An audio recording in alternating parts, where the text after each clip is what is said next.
position-wise, what are the biggest position questions that you want answers for in preseason? Well, backup quarterback, we know who our starter is this year, and so Garrett Latham and Jalen McClendon will compete for the backup position, and just having to decide whether we need to redshirt Jalen or whether he's ready to be the two, because whether you're winning or losing, that guy's one play away, from being in there. We're going to have to get our second quarterback some valuable reps in the season, and we just want to make sure we're doing out the right person, and that would be one. We're a very young football team. That's been documented and talked about. And so really the depth behind some of our key starters on the offensive line probably. There's some positions where we have young players behind older players. So those would be the two. On defense, in the secondary, we're pretty solid. Free safety in both corner spots, but our strong safety position, there's going to be a new player at that spot probably. If Jarvis is full go, gives us that option. We're still hoping to see that in fall camp, and if he's not, then we're going to have a new player, whether it's Tim Buckley or Josh Jones or Greg Wright. So looking forward to seeing the competition that happens at those spots in fall camp. Coach, this side into the aisle. Hey, Coach, Jeff WRL Raleigh. Two-part question here. First of all, you're picked fifth in the conference, so obviously somebody thinks you're going to win a conference game.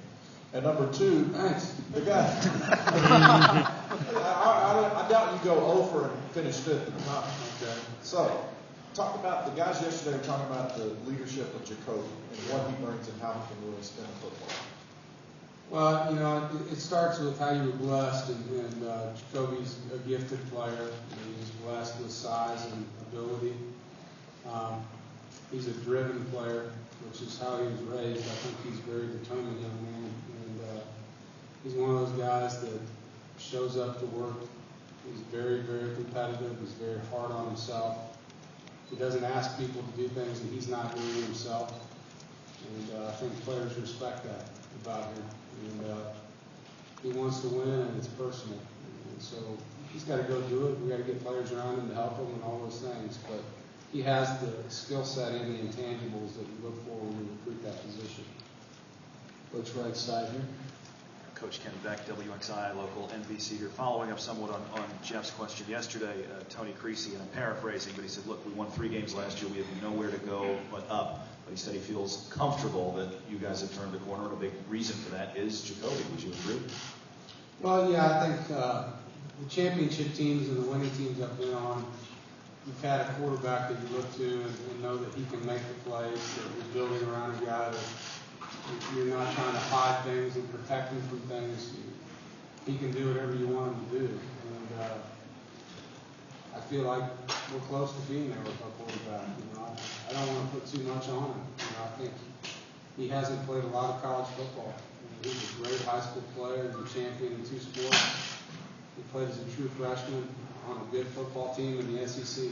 But his sophomore year he didn't play a lot, and last year he redshirted. So we need to give him some valuable game experience. We need the players around him to play and play well.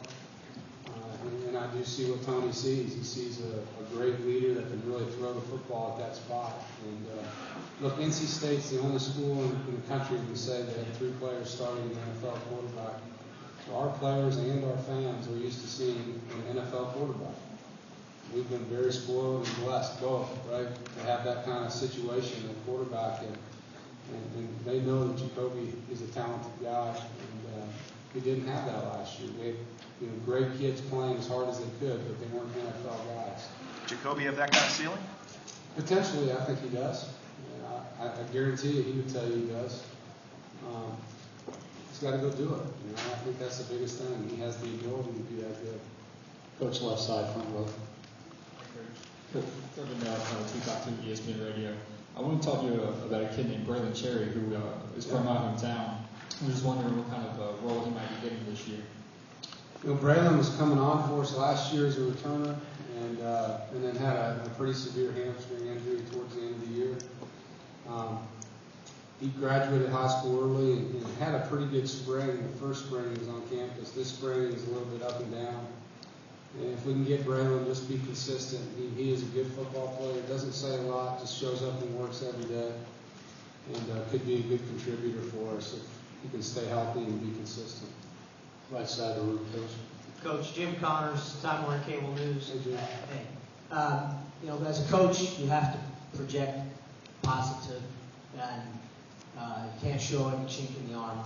Yeah. But for a guy who had so much success before you arrived in Raleigh, to endure what you had to last year, how difficult was that for you personally, and how long did it take you to kind of come out of it? Well, I mean, I called it a dog year, you know. It was 1 year equals 7 years. It was one of those deals. And we've been through that before.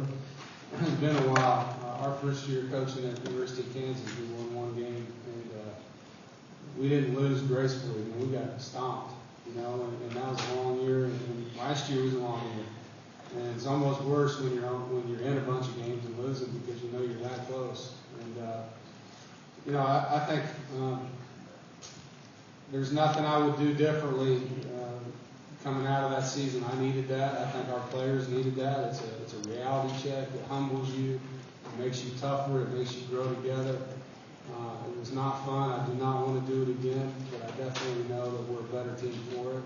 And you know, I don't believe anything other than obstacles are placed in front of people that can handle them, and they were placed in front of me for a reason last year, and I look forward to taking it on this year. Left side, Coach. Raleigh, statistically, you were near the bottom of defense against the run. Yeah.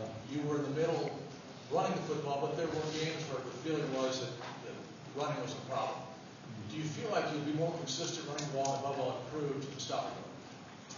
Yeah, I think there's a lot of statistics when you look at them game by game compared to just the final win. It's different than what you see. Offensively, we had a lot of injuries on our line of scrimmage that hurt our run game last year. I do believe that with a healthy Rob Crisp and a Joe Tooney at guard, our offensive line's a lot different. Last year, Joe Tooney played center guard and tackle in the first 3 weeks. And, you know, he played right tackle in 1 game, he played left tackle the rest of the season. You know, Rob and Tyson are seniors that are 6'7", 300-pound plus guys that can really help our offensive line in more ways than just playing tackle. It allows our best guard, I think one of the best guards in the ACC, Joe Tooney, to play where he should play. And, you know, Quentin Stooley started every game at center, and we recruited a kid named Tony Adams that is very good and was competing.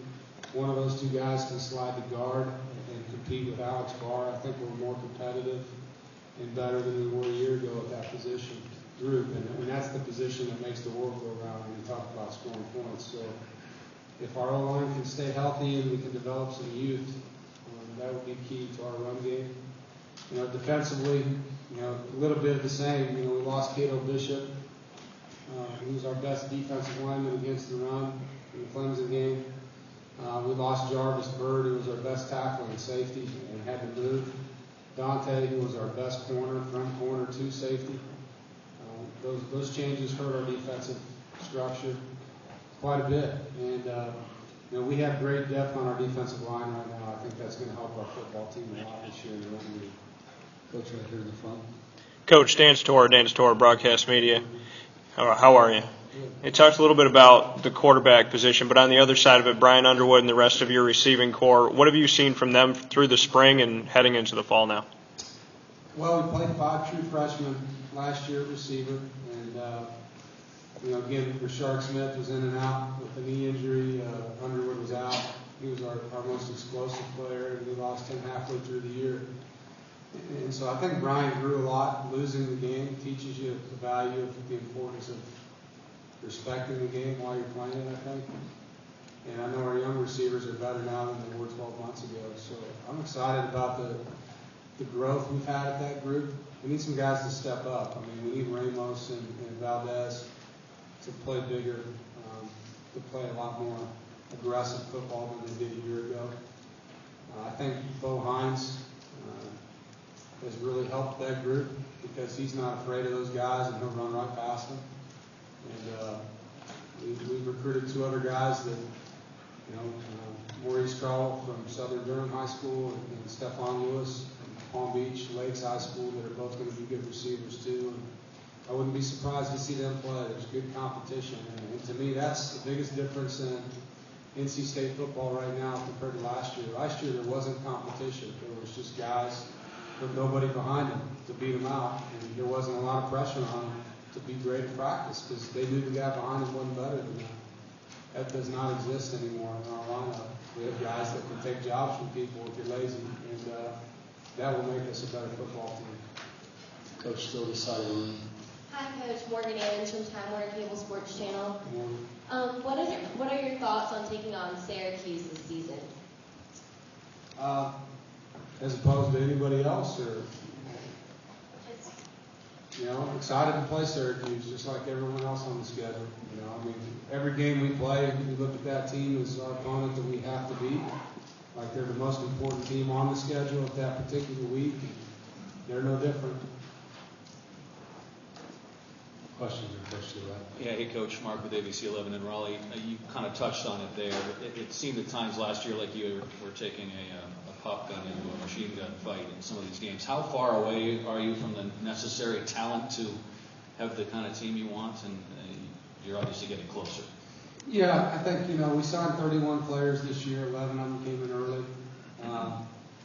And we redshirted, something like 15 or 16 guys last year, and we played 11 freshmen.